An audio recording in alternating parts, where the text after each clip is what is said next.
모세가 시내산에서 하나님을 만나는 동안에 이스라엘 백성들은 산 아래에서 금송아지 우상을 숭배하고 있었습니다. 하나님은 이 모습을 보고 진노하셔서 내가 이스라엘 백성들을 버리겠다 그렇게 말씀하셨어요. 이 말을 들은 모세는 하나님께 나아가서 이스라엘의 죄를 용서해달라고 구했습니다. 만약 하나님이 이스라엘의 죄를 용서하지 아니하시면 하나님이 기록하신 그 생명책에서 그 책에서 내 이름을 지워버리십시오 이렇게 말했습니다.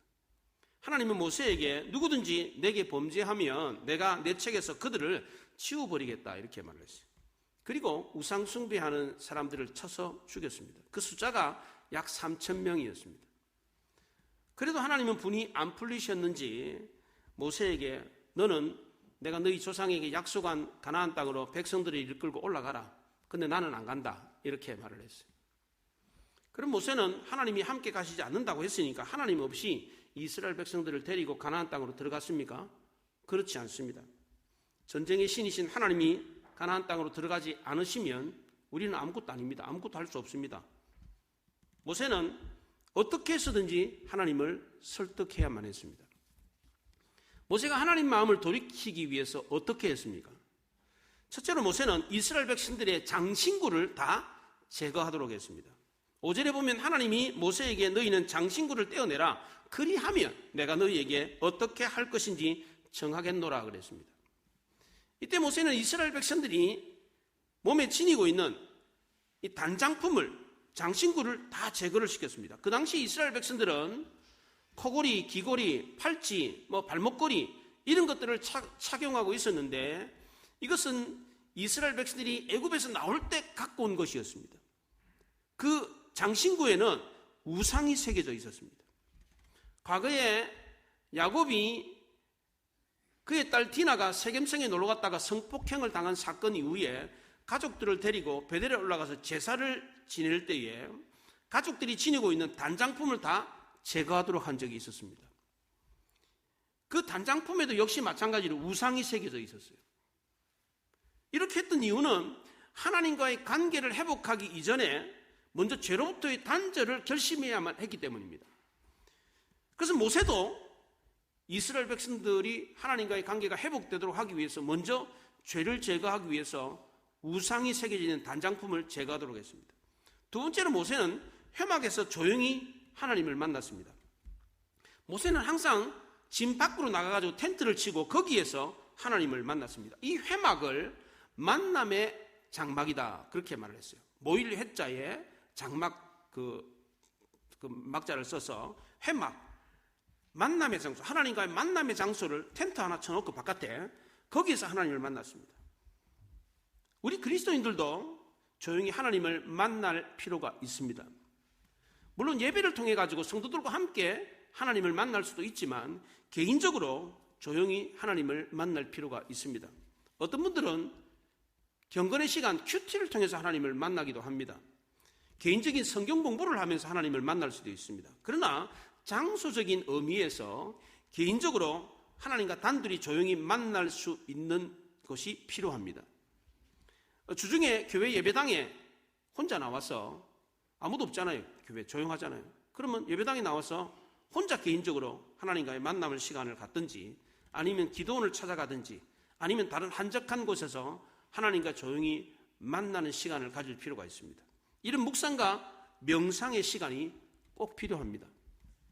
그런데 요즘은 사람들이 너무 바쁘다 보니까 조용한 장소에서 개인적으로 하나님을 만나서 영적인 교제를 나누는 경우가 별로 없습니다. 저도 과거에는 개인적으로 기도원에 올라가서 하나님과 개인적으로 깊이 있는 만남을 많이 가졌습니다. 그런데 요즘은 바쁘다는 핑계로 바쁘지도 않으면서 바쁜 것처럼 그렇게 살고 있어요. 그렇게 하지 못하다 보니까 영성에 문제를 느낍니다. 물론 교회에서 성경 연구하고 늘 기도를 하지만 그러나 개인적인 시간을 하나님과 깊이 있는 개인적인 시간을 어떤 일정한 조용한 곳에서 만남의 시간을 갖는 게 필요한데 이것을 갖지 못하면 영성에 문제가 생길 수 있습니다. 목사인 저에게만 이런 문제의식을 느낍니까? 있습니까? 여러분도 이런 문제의식을 느껴야 하는 겁니다. 하나님은 성도와 함께 모인 자리에도 역사를 하시지만 개인적으로 은밀하게 있는 곳에서 역사하는 경우도 있습니다. 특히 사적인 문제가 있었을 때, 개인적인 문제가 있을 때 그 문제를 해결하기 위해서 개인적으로 하나님과의 만남의 장소가 필요합니다. 정말 여러분들 개인적으로 문제가 있다면, 해답을 찾기를 원한다면 조용히 은밀한 장소에서 개인적으로 하나님을 만날 수 있기를 바랍니다. 저는 대학 시절에 여기 종로거든요. 여기 대학로 쪽에 대학이 있으니까 거기서 버스 한번 타면은 여기 84번인가 그때 타면은 여기 영락기도원 앞에까지 가요. 그래서 대학 시절에 수시로 거기 올라가서 산에 올라가서 기도하는 시간을 그렇게 가졌어요.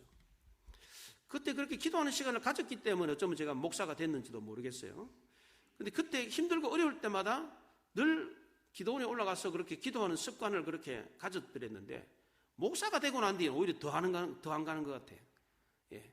그때 평신도 시절 젊었을 때는 그렇게 오히려 더 잘 다녔는데 지금은 더 못 가는 것 같아서 너무 안타까운데 저도 그런 시간을 다시 회복해야 되겠다 그런 생각이 듭니다. 여러분들도 특별히 바빠서 뭐 기도원을 간다든지 그렇지 못하다면 교회 개인적으로 조용히 오셔서 하나님과 개인적인 이런 만남을 가지는 것이 좋겠습니다. 모세는 개인적으로 하나님을 만나서 문제를 해결하려고 할 때에 조용한 장소를 찾았습니다. 그것이 바로 회막이었습니다. 세 번째로 모세는 하나님과의 친구 사이라는 것을 강조했습니다.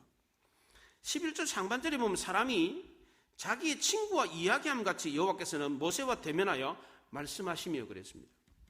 모세는 하나님을 설득하기 위해서 하나님이 자기와 친구라는 것을 강조를 했습니다. 친구 아이가 뭐 이러면서 친구라는 것을 강조를 했어요. 하나님 저랑 얼굴과 얼굴을 대면하는 사이 아닙니까? 그러면 숨기지 마시고 저에게 말씀해 주십시오. 범죄하는 이스라엘 백성들이 하나님을 서운하게 했다면 그 얘기를 저한테 해 주십시오. 그럼 제가 고치도록 하겠습니다. 이렇게 말했습니다. 과거에 하나님은 아브라함에게도 친구처럼 대면한 적이 있었습니다. 그래서 하나님이 소돔과 고모라를 멸망시킬 때에 아브라함을 친구처럼 여겨서 그 얘기를 해 주었습니다. 아브라함은 소돔성에 자기 조카 롯이 살고 있다는 것을 알고 있었기 때문에 하나님께 찾아가서 하나님 소돔성이 멸망하지 않는 방법을 가르쳐 주십시오. 이렇게 물었습니다. 모세도 하나님과 친구 사이라는 것을 강조하면서 이스라엘이 죄 용서받는 방법을 알려주십시오. 그렇게 물었습니다. 히브리서 3장에서는 모세가 하나님의 집에 충성스러운 종이라고 그랬습니다. 하나님은 어떤 일을 할 때에 홀로 단독으로 행하시지 않고 모세를 통해서 그 일을 하셨습니다. 모세는 이런 하나님과의 친분을 강조하면서 비뚤어진 하나님과 이스라엘 백성들 사이를 회복시키려고 노력을 했습니다. 마지막 네 번째로 모세는 자신이 하나님께 은총을 입었다는 사실을 강조했습니다. 하나님은 저에게 이 백성을 데리고 올라가라고 하시면서 하나님은 같이 가시지 않겠다고 했습니다. 하나님은 전에 저에게 나는 너를 이름으로도 알고 너는 내 앞에서 은총을 입었다라고 말씀하지 않았습니까? 이름으로 알 정도면 하나님은 저 형편이 지금 어떤 상황에 있는지 잘 아시지 않습니까? 하나님, 제가 지금 엄청 난처합니다. 제가 이스라엘 백성들에게 하나님이 우리 조상들에게 약속한 땅이 있으니까 가자.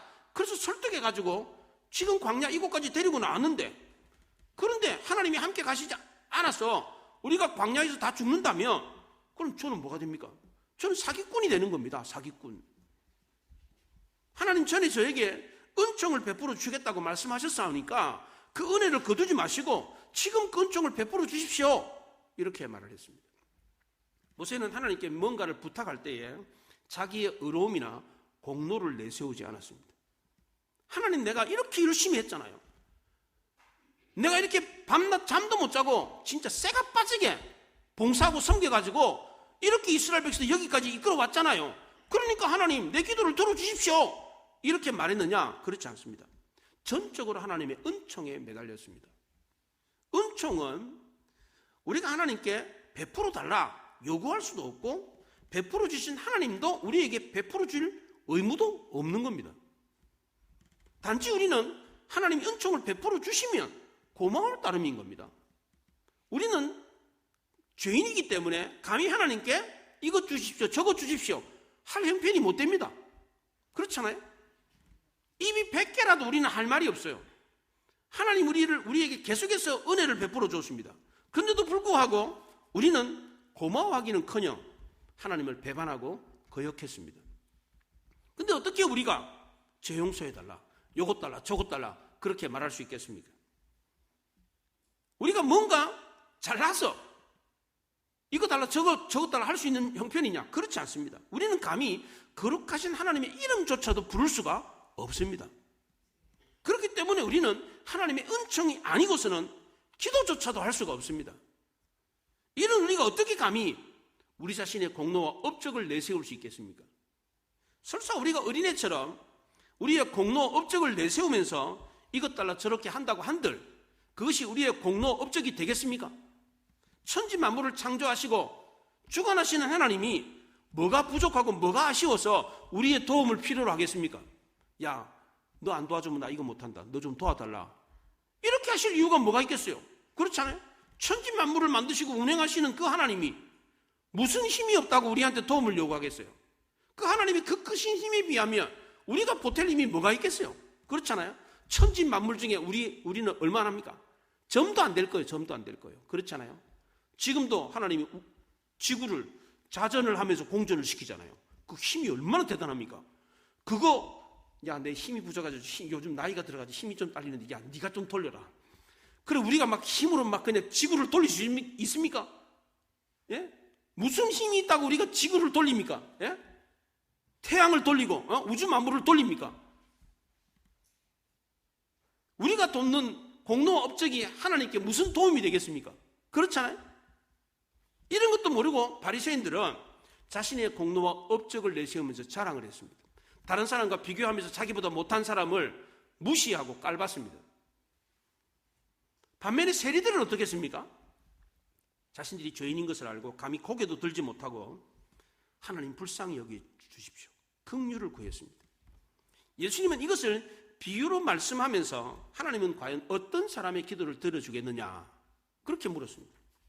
하나님은 자신의 공로와 업적을 내세우면서 교만에 찬 기도를 듣지 않으시고 반면에 겸손하게 낮아져서 하나님의 은총에 의지하는 기도를 들어주신다고 했습니다. 모세는 이 사실을 잘 알고 있었습니다. 그래서 모세는 자신이 하나님 앞에 은총을 입었다라는 것을 강조했습니다. 13절에 내가 참으로 주의 목전에 은총을 입어 싸우면 원하건대 주의 길을 내게 보이사 내게 주를 알리시고 나로 주의 목전에 은총을 입게 하시며 이 족속을 주의 백성으로 여기소서 그랬습니다. 모세는 하나님의 기도 응답을 받기 위해서 집요하게 매달렸습니다. 하나님께 기도하고 기도 응답이 있으면 좋고 기도 응답이 없으면 뭐 할 수 없지 뭐 이런 안일한 태도를 취하지 않았습니다. 집요하게 꼭 응답을 받아야 되겠다 굳은 마음을 가지고 있었습니다. 우리도 기도할 때 이런 마음을 가지고 기도해야 됩니다. 예수님은 불의한 재판장에게 호소하는 가난한 과부 비유를 하면서 끈질기게 기도할 것을 우리에게 말씀하셨습니다. 왜냐하면 끈질긴 기도가 진짜 믿음의 기도고 그런 기도가 응답을 받기 때문입니다. 그래서 모세는 끈질기게 첫째, 주의 길을 보여주십시오 이렇게 말했어요. 하나님이 안 가시겠다고 했는데 그럼 우리가 길을 어떻게 합니까? 어디로 가야 될지 어떻게 알고 갑니까? 그러니까 주의 길을 보여주십시오. 주의 뜻이 뭡니까 도대체? 안 가시겠다고 하면서 우리 보고 가라고 하는 주의 뜻이 뭡니까? 이렇게 물었습니다. 두 번째로 모세는 주를 알려달라 그렇게 말했습니다. 과거에 하나님이 시내산에서 모세를 만났을 때 나는 스스로 있는 자다. 나는 입이 둔해가지고 못 갑니다. 야, 그러지 말고 스스로 있는 자가 보냈다고 해라. 그래가지고 내가 애굽에 가가지고 스스로 있는 자가 나를 너희들한테 보냈다. 그랬더니 이스라엘 백성들이 듣고 설득이 됐지 않습니까? 그런 것처럼 지금도 뭔가를 보여줘야지.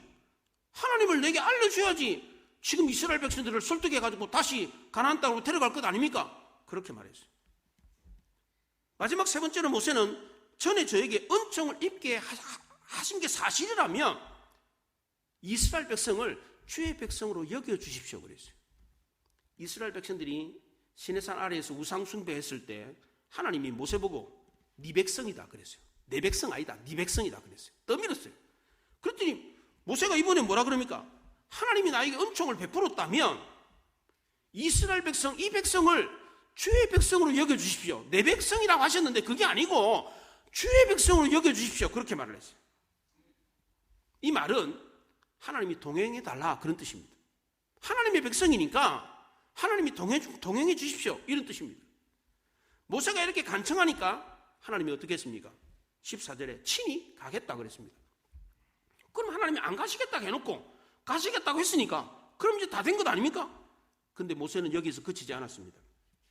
다시 한 번 더 주께서 친히 가시지 않으시려거든 우리를 올려보내지 마십시오 그렇게 말했어요. 하나님이 안 가신다면 우리도 안 가겠습니다. 하나님 없는 우리는 아무것도 할 수 없고 아무것도 아닙니다. 이것은 모세가 하나님 앞에서 배수진을 친 것이었습니다. 모세는 하나님 앞에 들어누웠습니다. 때를 쓰듯이 막 들어누워버렸어요. 그러니까 하나님이 두 손 두 발 다 들었어요. 17절에 내가 모세 내게 말한 이 일을 하고 은총도 베풀고 네 마음도 내가 알아줄게 그렇게 말했어요. 그럼 다 된 것 아닙니까? 근데 모세는 또 여기서도 그치지 않고 한 가지 더 세기를 박는 것을 요구했습니다. 마지막 넷째로 모세는 주의 영광을 내게 보여달라 그렇게 말했어요. 18절에서 그렇게 말해요. 모세는 악작 같은 데가 있었어요. 가시적으로 볼 수 있는 확증을 보여달라 이렇게 말을 했습니다. 모세가 보여달라는 이 주의 영광은 하나님의 얼굴을 뜻하는 것이었습니다. 왜 모세가 때를 쓰면서까지 들어누워가지고 그냥 발버둥을 치면서 하나님의 영광을 보여달라고 했습니까? 그 이유가 무엇입니까? 모세는 이전에 하나님의 영광을 본 적이 있었기 때문입니다. 하나님이 처음 모세를 시내산에서 불렀을 때 이미 모세는 거기에서 하나님의 영광을 보았습니다. 가시떨기 나무에 불이 붙었는데 나무는 안 타고 거기서 불만 타고 있는 거예요. 그리고 거기서 소리가 들렸습니다. 거기서 하나님의 영광을 보았습니다. 또 모세는 애굽에 들어갈 때에 하나님이 보여준 두 가지 표적을 본 적이 있습니다. 지팡이를 던졌더니 뱀이 됐습니다. 그 뱀을 잡았더니 다시 지팡이가 됐어요. 자기 손을 포메단에 넣었다가 빼니까 나병이 걸렸어요. 다시 집어넣었다가 빼니까 나병이 나았어요. 이 기적을 보았습니다. 그런데 이스라엘 백성들은 이 기적에 대한 이야기를 듣고서도 끄떡도 하지 않았습니다. 바로왕과 애굽의 술객들도 역시 마찬가지로 코웃음을 쳤습니다. 니만 할 수 있느냐? 우리도 할 수 있다. 하나님의 놀라운 기적을 보고도 사람들의 마음은 냉담했습니다. 하나님이 직접 시내산에서 써줬던 십계 두 돌판도 마찬가지였어요. 들고 내려오는데 그 엄청난 하나님이 직접 손으로 써준 그 십계 두 돌판을 들고 내려오는데 보니까 산 아래에서 이스라엘 백성들이 우상 숭배를 하고 있어요. 하도 열받아가지고 모세가 그 하나님이 직접 써준 그 돌판을 집어 던져버렸어요. 모세는 지금 하나님의 영광을 보여달라고 했는데 그것은 단순한 호기심 때문에가 아니었습니다. 하나님의 은혜와 능력을 경험한 것이 부족해서 그렇게 말한 것도 아니었습니다. 현재 모세는 낙심에 빠져가지고 기진맥진의 상태였습니다.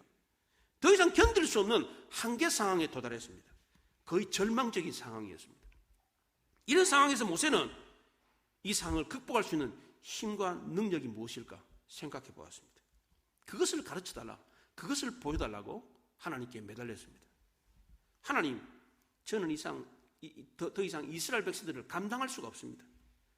하나님이 저와 함께 하시겠다고 하셨지만 저는 이미 모든 자신감을 다 잃어버렸습니다.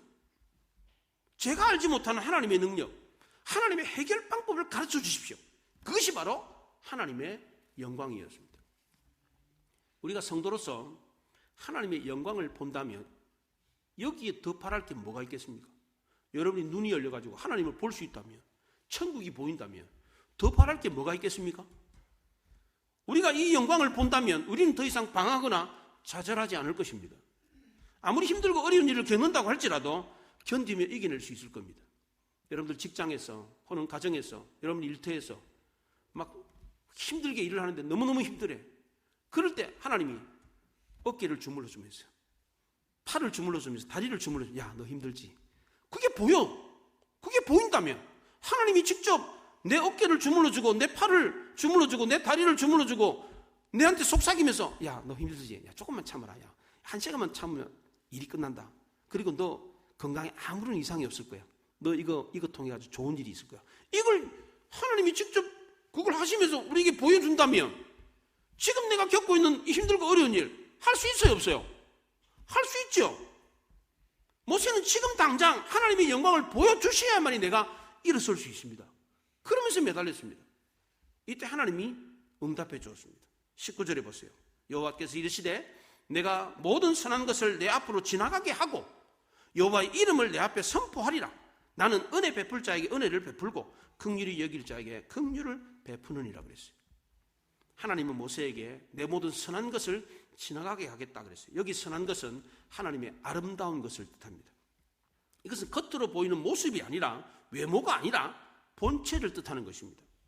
하나님은 모세에게 얼굴이 아니라 선하심을 보여주겠다라고 했습니다. 왜냐하면 20절에 하나님의 얼굴을 본 자는 살아남을 수가 없었기 때문입니다. 하나님의 얼굴을 본다, 이거는 죄 많은 인간으로서는 불가능한 일이었습니다.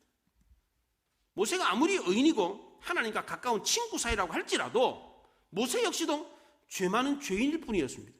그래서 하나님의 얼굴을 볼 수가 없었어요. 근데 이단들은 뭐라 그럽니까? 내가 하나님의 얼굴을 봤다, 내가 하나님을 안다, 이렇게 말합니다. 알기는 뭘 알아, 보기는 뭘 봐.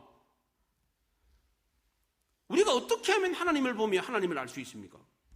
19절 하반절에 보면 나는 은혜 베풀 자에게 은혜를 베풀고 긍휼히 여길 자에게 긍휼을 베푼다 그래요. 이 말은 하나님의 절대 주권을 뜻합니다. 어느 누군가가 하나님 앞에 와가지고 하나님, 저 사람은 구원해 주셔야 됩니다, 저 사람은 구원하면 안 됩니다, 이렇게 말할 수 있는 사람이 있습니까? 하나님은 우리 문제에 대해서 응답하실 수도 있고 응답 안 하실 수도 있습니다. 그렇잖아요. 욥도 이 사실을 깨닫고 이런 고백을 했습니다. 내가 모태에서 알몸으로 나왔은즉 또한 알몸으로 그리로 돌아갈지라. 주신이도 여호와시요 거두신이도 여호와시니 여호와의 이름이 찬송을 받을지로다. 그렇게 말을 했어요. 하나님 우리에게 주실 수도 있고 주신 것을 다시 거두어 가실 수도 있습니다. 그렇잖아요. 하나님은 우리 문제에 대해서 대답하실 수도 있고 대답 안 하실 수도 있습니다. 꼭 대답해야 됩니까? 하나님은 우리 방식대로 움직이는 것이 아닙니다. 우리 방식대로 응답하시는 분도 아닙니다. 하나님을 우리 틀 안에 가두어 놓고 생각할 수는 없습니다. 하나님 우리 틀 속에 갇혀있는, 우리의 생각 속에 갇혀있는 분이 아닙니다. 하나님 인간에 의해서 자지우지 되시는 분이 아닙니다.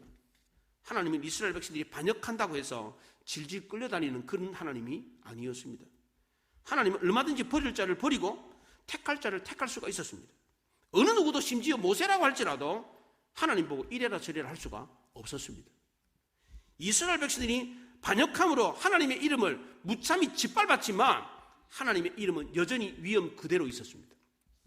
하나님의 영광도 조금도 손상되지 않았습니다. 하나님의 뜻도 전혀 변개되지 않았습니다. 하나님이 도중에 어떤 변수가 생겨가지고 버릴 자를 택하고 택할 자를 버리는 경우는 없습니다. 우리가 생각할 때 이스라엘 백성들이 광야에서 배교하고 하나님을 떠났기 때문에 하나님이 출애굽해가지고 이스라엘 백성들 가나안으로 데려가는 이 계획은 실패했다, 이렇게 생각할 수 있습니다. 그러나 하나님의 계획은 조금도 손상되거나 실패되지 않았습니다. 하나님은 모세에게 나는 사람에 의해서 뜻을 바꾸거나 사람에게 섭섭한 일을 당했다고 해서 마음을 바꾸는 그런 하나님이 아니다, 그렇게 말했어요. 그래서 모세에게 안심을 줬어요. 나는 너희들의 상황에 의해서 이랬다 저랬다 하는 하나님이 아니라는 거예요. 모세에게 안심을 줬습니다. 모세가 봤을 때는 내가 지금 이 일을 하는 것은 무의미한 일이 아닌가라고 생각이 들었습니다. 그렇게 이끌었던 이스라엘 백성들이 산 아래에서 우상 숭배하고 있으니까 얼마나 황당하겠습니까? 수시로 변하는 이스라엘 백성들을 보면서 모세는 크게 실망을 했습니다. 모세 자신도 이렇게 실망을 했는데 정작 당사자인 그 믿음의 대상이신 하나님은 얼마나 실망을 했겠습니까? 이스라엘 백성들이 직접 등을 돌렸는데 하나님의 마음이 얼마나 아팠겠습니까? 나도 이렇게 실망을 해가지고 다시는 내가 이스라엘 백성 이끌지 않겠다라고 했는데 하나님도 안 그랬겠냐 그랬습니다. 모세가 겪었던 이 금송아지 우상 사건은 너무나도 큰 충격적인 사건이었습니다. 지금까지 했던 모든 일이 다 숲으로 돌아가는 듯한 느낌이었습니다. 이제는 그 무엇을 어떤 방법으로도 이스라엘 백성들을 이끌 수가 없다. 다시는 내가 이끌고 싶지 않다. 완전한 패배의식이 느껴졌습니다. 완전히 자포자기한 상태였습니다. 영국의 찬송가 작가로 알려진 유명한 윌리엄 카우퍼라고 하는 사람이 있었습니다. 이 사람이 32세에 인생을 비관하고 죽으려고 마차를 탔습니다. 테임즈 강으로 가자고 했습니다. 마부는 이 청년의 표정이 아주 심각한 것을 알고 테임즈 강에서 내려주고 떠나지 않고 그 청년을 지켜보고 있었습니다. 그런데 갑자기 그 청년이 강으로 뛰어드는 것을 목격하고 강에 뛰어들어가지고 그 청년을 살렸습니다. 첫 번째 자살 실패가 마부 때문에 실패하고 말았습니다. 집으로 돌아오자마자 이 사람은 음독 자살을 시도했습니다. 그런데 이웃집에 살고 있는 사람이 우연히 그 시간에 이 청년의 집에 들이닥쳐가지고 청년이 신음하고 있는 것으로 해독제를 먹여가지고 살렸어요. 두 번째 자살 시도도 실패로 돌아갔습니다. 세 번째는 이번에는 확실한 방법으로 내가 죽어야 되겠다. 그리고는 면도칼을 가지고 손목에 이 정맥을 끊어가지고 죽으려고 이렇게 긁었는데 면도날이 부러졌어요. 면도날이. 그래서 세 번째 자살 시도도 실패했습니다. 네 번째는 이제는 내가 진짜 죽어야 되겠다. 그리고는 목을 매달아 죽으려고 기둥에다 목을 매달아서 대롱대롱 매달렸는데 이웃집 사람이 또 그날 또 그 순간에 또 찾아온 거예요. 그래서 그 끈을 잘라가지고 못 죽었어요. 그래서 병원에 실려갔는데 어렴풋 다음에 정신이 오락가락 하는데 나는 죽고 싶어도 죽을 수 없는 운명이구나. 그 정신병 증상이 나타나가지고 병원 치료를 받았습니다. 그러다가 사랑한 이웃 사람에게 전도를 받고 교회 가서 복음을 듣고 예수 믿고 새로운 삶을 살게 됐습니다. 교회에서 가장 자기를 사랑했던 목사님이 존 뉴턴 목사님인데 나 같은 죄인 살리신 그 찬송가 작가이셨던 그 목사님이었습니다. 이 뉴턴 목사님을 통해서 자기도 이 찬송가를 작사 작곡하는 능력이 있다는 사실을 발견을 했습니다. 그래서 이 사람이 찬송가를 작사 작곡했는데 67곡이나 작사 작곡을 했어요. 전 세계 유명한 찬송가가 됐습니다. 우리가 잘 아는 샘물과 같은 보혈은 임마누엘 피로다. 이게 카우퍼가 쓴 찬송가입니다. 카우퍼가 쓴 찬송가는 하나님의 사랑이 아름답게 표현된 찬송이었습니다. 카우퍼가 절망하고 있던 그것은 하나님 편에서는 희망이 시작되는 것이었습니다. 그가 아픔이라고 생각했던 웅덩이는 하나님 편에서는 교만을 꺾고 하나님의 은혜와 사랑을 배우게 하는 곳이었습니다. 모세가 실패하고 좌절하고 쓰러졌던 그 아픔의 자리는 에베네셀, 하나님의 도움의 돌이 세워져 있었습니다. 하나님이 이미 준비하고 있었어요. 도울 준비를 하고 있었어요. 모세가 쓰러진 너머에 벌써 하나님은 영광을 보여주려고 준비를 하고 있었습니다. 시내산에 오른 모세는 쓰러져 있었지만 하나님은 아무렇지도 않게 서 있었습니다. 모세는 하나님 앞에서 기진맥진하고 쓰러져 있었지만 하나님은 그 쓰러진 모세의 손을 붙잡아가지고 끌어당기고 있었습니다. 모세는 실패와 좌절과 실망 가운데 있었지만 하나님은 실망한 모세에게 새로운 희망과 용기를 심어주고 있었습니다. 하나님은 모세에게 뜻밖의 말씀을 하셨습니다. 나는 너처럼 이스라엘 백성들의 반응에 의해서 마음이 왔다 갔다 하는 그런 신이 아니다. 나는 이스라엘 백성들의 행위에 따라 뜻을 바꾸고 이스라엘 백성들이 배교했다고 해서 마음을 바꾸는 그런 신이 아니다. 그렇게 말을 했어요. 우리 하나님은 우리가 조금만 잘해주면 입을 해 벌리고 좋아라 하고 우리가 조금만 섭섭하게 하면 화를 내시고 토라지는 그런 속 좁은 하나님이 아닙니다. 하나님은 모세보다 훨씬 더 크고 위대한 분이었습니다. 모세는 땅에서 가장 온유한 자다라고 하는 말을 들었습니다. 그런데 모세도 그런 이스라엘 백성들을 보면서 어떻게 했습니까? 화를 냈습니다. 실망했습니다. 그런데 하나님은 모세와 같지 않았습니다. 하나님은 모세처럼 이스라엘 백성들의 반응에 따라서 달라지는 그런 분이 아니었습니다. 늘 한결같았습니다. 이스라엘 백성들이 아무리 하나님을 배역하고 떠난다고 할지라도 하나님은 한순간도 이스라엘 백성들을 잡았던 그 손을 놓지 않았습니다. 이스라엘 백성 하루에도 수십 번씩 지겹다, 자유를 달라 그러면서 잡았던 손을 뿌리치려고 했지만 하나님은 단 한 번도 이스라엘 백성들을 잡았던 손을 놓지 않았습니다. 이스라엘 백성들이 아무리 발버둥을 쳐도 하나님은 이스라엘 백성들을 잡았던 그 손을 놓지 않았습니다.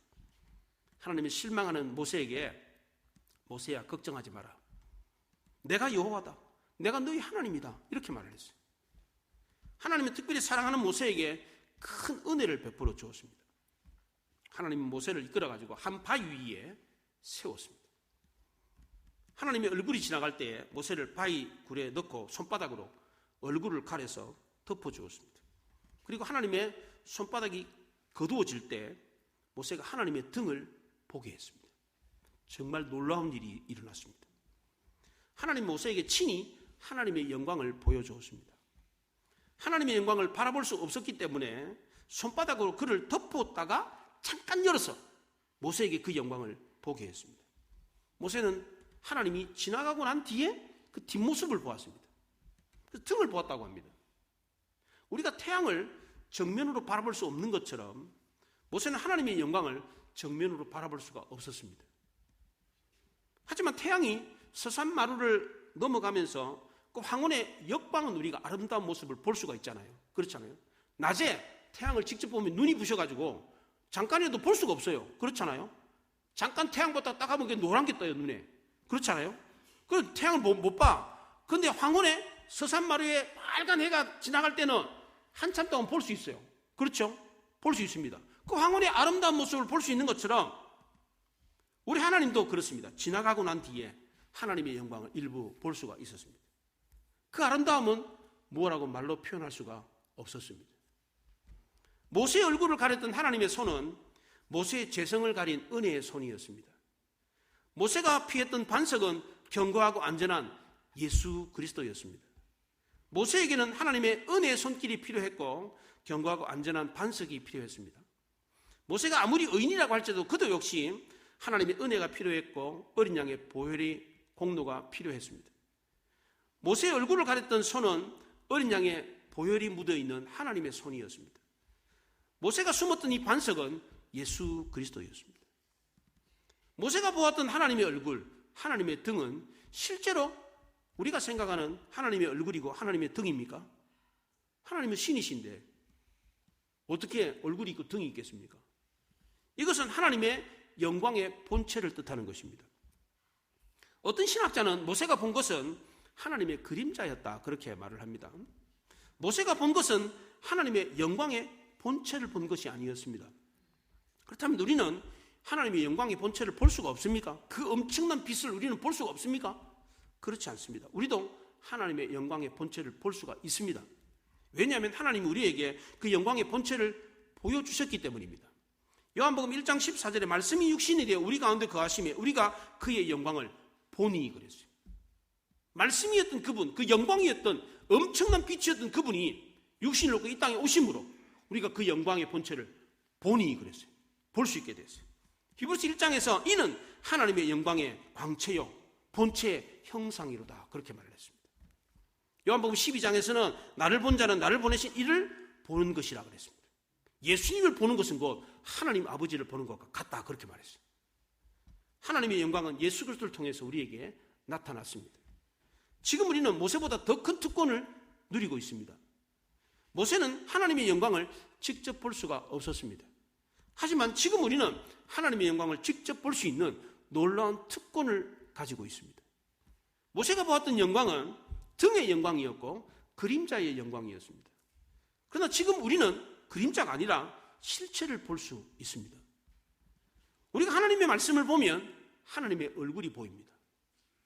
왜냐하면 하나님의 말씀 속에 하나님의 영광이 드러나 있기 때문입니다. 말씀 속에 하나님의 얼굴이 있고 하나님의 영광이 나타나 있습니다. 우리는 말씀 속에서 하나님의 영광이신 예수님을 만나고 예수님의 얼굴도 볼 수 있습니다. 왜 모세는 하나님의 얼굴을 때를 쓰면서 발을 막 굶고 막 누워가지고 하나님의 영광을 보여달라고 했습니까? 왜 낙심 중에 무기력증에 빠져있던 모세가 하나님의 얼굴을 굳이 보려고 했습니까? 하나님의 얼굴을 보면 어떤 시련과 어려움도 이길 수 있다고 생각하기 때문입니다. 생각해 보십시오. 지금 내가 막 힘들어하고 엄청 내가 괴로워하는데 아파가지고 죽겠는데 지금 하나님이 내 등을 만지고 있고 내 손을 붙잡으면서 위로하고 있는 모습을 본다면 어떤 시련과 어떤 어려움도 이겨내지 않겠습니까? 그렇잖아요. 아무리 힘들고 어려운 일을 만난다고 할지라도 견딜 수 있는 힘과 능력을 얻을 수 있기 때문입니다. 우리는 그 영광과 능력과 얼굴을 어디에서 볼 수 있습니까? 성경 속에서 볼 수 있습니다. 하나님이 우리에게 주신 이 성경을 통해서 우리는 하나님의 얼굴과 하나님의 영광을 볼 수 있습니다. 우리는 이 성경을 통해서 하나님 마음을 배우고 하나님의 뜻을 깨닫습니다. 우리는 성경을 읽는 가운데 하나님의 위로와 하나님이 주시는 용기를 얻을 수가 있습니다. 하나님이 들려주신 이 소망의 소리를 들을 수 있기를 바랍니다. 오늘 이 시간 우리도 성경 말씀을 통해서 하나님이 위로와 희망과 용기를 주시는 이 음성을 들을 수 있기를 바랍니다. 모세가 하나님의 등을 통해서 하나님의 영광을 보았던 것처럼 우리도 하나님이 직접 들려주신 말씀을 통해서 하나님을 볼 수 있습니다. 실망하고 낙심한 모세가 하나님의 영광을 보므로 다시 힘과 용기를 얻고 일어섰던 것처럼 삶에 지치고 힘겨워하는 우리도 성경 말씀을 통해서 하나님의 영광을 봄으로써 힘과 용기를 얻고 낙심과 좌절에서 일어나서 승리할 수 있다는 것을 믿으시기 바랍니다. 기도하겠습니다. 말씀을 생각하며 기도합니다.